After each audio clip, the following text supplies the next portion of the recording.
ভারত মহাসাগরের মাঝে রহস্যে ঘেরা এক দ্বীপ, ডিয়াগো গার্সিয়া। কাগজে কলমে ব্রিটেনের হলেও 5 দশক ধরে এটি মার্কিনীদের দখলে। সাধারণের জন্য নিষিদ্ধ এই দ্বীপে রয়েছে পরমাণু অস্ত্রসজ্জিত জাহাজ, বিমানবাহী রণতরী আর যুদ্ধবিমানের ঘাঁটি। বঙ্গোপসাগরের 1700 মাইল দূরের এই ঘাঁটি থেকে অল্প সময়ের মধ্যেই দক্ষিণ এশিয়া ও মধ্যপ্রাচ্যের যে কোনো প্রান্তে বিমান হামলা চালানো সম্ভব। ভারত মহাসাগরের দক্ষিণ ভাগে চাগস দ্বীপপুঞ্জের অংশ ডিয়াগো গার্সিয়া। ছোট বড় 7টি দ্বীপ নিয়ে গঠিত চাগস, এর মধ্যে সবচেয়ে বড় ডিয়াগো গার্সিয়া। পর্তুগিজ অভিযাত্রিক পেদ্রো মাস্কারেনহাস 1512 সালে দ্বীপটি আবিষ্কার করেন। 12 বর্গমাইল আয়তনের প্রবাল দ্বীপটি তখন জনমানব শূন্য। 1790 সালে ফরাসিরা এখানে প্রথম বসতি স্থাপন করে। দ্বীপটিতে নারিকেল চাষ করতে আফ্রিকানদের ধরে আনা হয়। 1814 সালের যুদ্ধে নেপোলিয়নের পরাজয় হলে দ্বীপটির নিয়ন্ত্রণ চলে যায় ব্রিটিশদের হাতে। পরবর্তী 150 বছর গোটা চাগস দ্বীপপুঞ্জ ব্রিটিশ মরিশাসের অন্তর্ভুক্ত ছিল।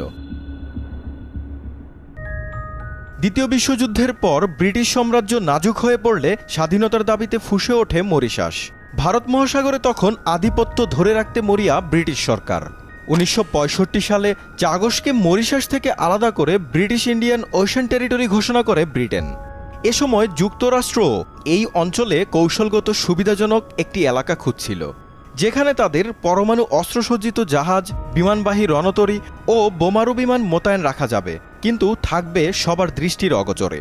মূলত সোভিয়েত ইউনিয়নকে প্রতিরোধ ও ইন্দো প্যাসিফিক অঞ্চলকে নিজেদের বলয়ে রাখাই ছিল এর উদ্দেশ্য। 1966 সালে ডিয়াগো গার্সিয়ার ভাগ্য নির্ধারণে এক টেবিলে বসে যুক্তরাষ্ট্র যুক্তরাজ্য। গোপন এক চুক্তির মাধ্যমে 50 বছরের জন্য দ্বীপটির ইজারা নেয় মার্কিনীরা।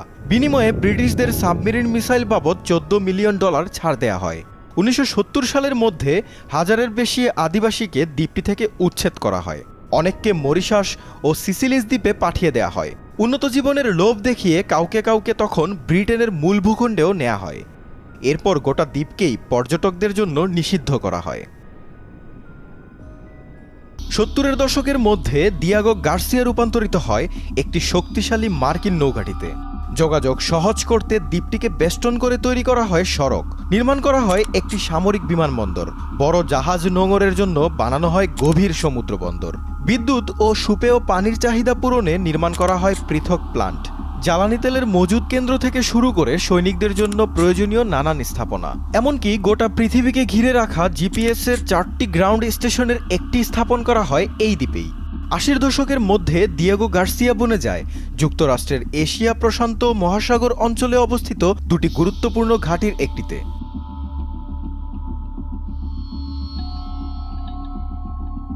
ভৌগোলিকভাবে দ্বীপটির অবস্থান ভারত থেকে 1600 মাইল দক্ষিণে, উত্তর পশ্চিমে মধ্যপ্রাচ্য আর উত্তর পূর্বে দক্ষিণ চীন সাগর পর্যন্ত এলাকা ডিয়াগো গার্সিয়ার অপারেশনের আওতায়। ফলে আরব এশিয়ান অঞ্চলের দেশগুলোতে খুব সহজেই এখান থেকে অভিযান পরিচালনা করা সম্ভব। 1991 সালে পারস্য উপসাগরীয় যুদ্ধ, 2001 সালে আফগানিস্তানে মার্কিন নেতৃত্বাধীন জোটের অভিযান, এমনকি 2003 সালে ইরাক যুদ্ধের শুরুতে ডিয়াগো গার্সিয়া থেকেই বিমান হামলা শুরু করে যুক্তরাষ্ট্র। 2018 সালে দক্ষিণ চীন সাগরেও মার্কিন যুক্তরাষ্ট্রের ফ্রিডম অব নেভিগেশন মিশনে এই দ্বীপ থেকেই B-52 বম্বার উড্ডয়ন করে। 2020 সালে কাশেম সোলাইমানিকে হত্যার ঘটনায় ইরান প্রতিশোধের ঘোষণা দিলে মধ্যপ্রাচ্যে উত্তেজনার পালে নতুন মাত্রা যোগ হয়। তখন মধ্যপ্রাচ্যে থাকা মার্কিন সেনাদের নিরাপত্তা নিশ্চিতে ডিয়াগো গার্সিয়ায় 6টি B-52 পাঠায় যুক্তরাষ্ট্র।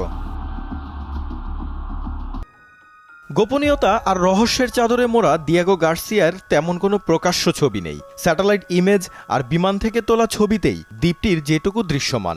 অভিযোগ আছে গুয়ান্তানামোর মতো এই দ্বীপকেও কারাগার হিসেবে ব্যবহারের। ডিয়াগো গার্সিয়া থেকে সামরিক স্থাপনা উচ্ছেদে 1980-র দশক থেকেই সরব ভারতসহ আরব এশীয় অঞ্চলের অনেক দেশ। নিজ ভূখণ্ডে ফেরার দাবিতে দীর্ঘদিন ধরে আন্দোলন করছে চাগস দ্বীপপুঞ্জের আদিবাসিন্দারা। 2019 সালে আন্তর্জাতিক আদালত ICJ চাগস আদিবাসীদের পক্ষে রায় দেয়।